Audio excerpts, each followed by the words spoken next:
This is pretty big news. Over the weekend, the biggest name in cybercrime was taken completely offline, courtesy of the Russian Secret Service agency, the FSB. Now, this is a surprising plot twist, because Russia has over the past few years become a well-known safe haven for cybercriminals. It's become a bit of an unwritten rule that as long as Russian black hats didn't target Russian citizens or Russian companies, and instead focus their money-making attacks on the rest of the world, usually with ransomware, that they were largely allowed to exist by the Russian authorities. That is, until a couple of days ago, when the REVIL ransomware group, or rEVIL, I call them REVIL because I mispronounced them the first time I talked about them and it's just kind of stuck.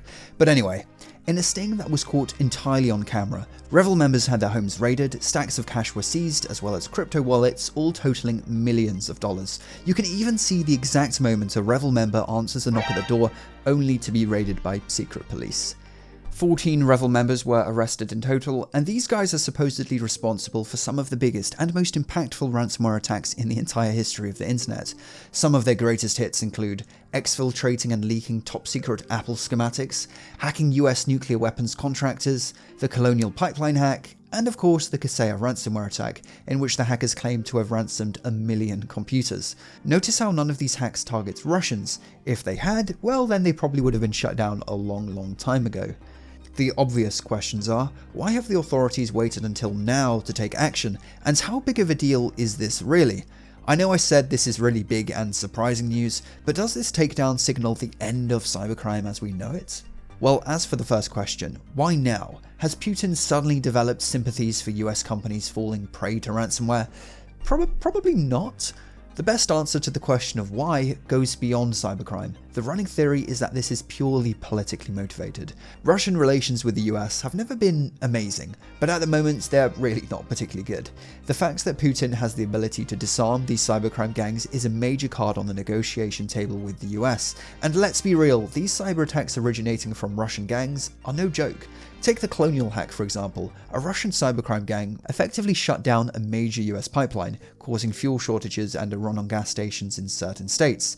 Through what is probably willful neglect on the part of the Russians, or maybe it is top tier strategy, who knows, their cybercrime industry has grown into a real threat to the West.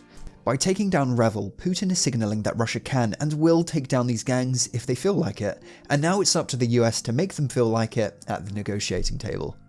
But then there's the question of whether taking down REVIL will have any real impact on cybercrime. After all, REVIL has been responsible for some pretty major hacks. Surely taking them out means large organizations can breathe a sigh of relief. Well, the reality is that this action is largely symbolic. Even before this takedown, REVIL themselves had become largely irrelevant, as after the monumental Kaseya ransomware attack, REVIL disappeared. Now, they did spring up again a few months later, but by disappearing they lost a lot of credibility in the cybercriminal underworld, and their affiliates weren't happy. Some reported that REVIL refused to pay them and just ran away with their cut of the spoils. Things were so bad for REVIL that this previously famous and respected cybercrime gang was forced to increase the share of commission they offer in a bid to even attract affiliates. Remember, affiliates are the ones who spread ransomware on behalf of a cybercrime gang. Usually affiliates get 70 to 80% of the takings, but REVIL had gone so far as to offer 90%. However, it turns out that in this reboot of their operations, they had restored from a backup which just so happens to have been compromised by the FBI, giving the Bureau complete access to their infrastructure, and the FBI then shut down their operations in October, making REVIL's return rather short-lived. And so, at the time of the Russian raids just a few days ago, REVIL was no longer even operating. Whilst sure, the arrests of the 14 REVIL members take some experienced cybercriminals off the internet, it was more so done for theatre than anything else. Researchers undercover on various Black Hat forums confirmed that in the words of Russian cybercriminals, REVIL members were just pawns in a big political game. So no, the internet is no safer from ransomware today as it was yesterday. This video is sponsored by Linode, who are giving you $100 worth of free cloud computing. Linode is a totally customizable cloud hosting platform. Whether you're looking to quickly spin up a VPN, website, or host a Kubernetes cluster, Linode has you covered. If it runs on Linux, it'll run on Linode. Linode just announced availability of their NVMe block storage, the first alternative cloud provider to officially support this state-of-the-art hardware at no extra cost to their customers. Linode's philosophy is to focus on providing all the tools a developer really needs at competitive prices. Use the link in the description now to claim your free $100.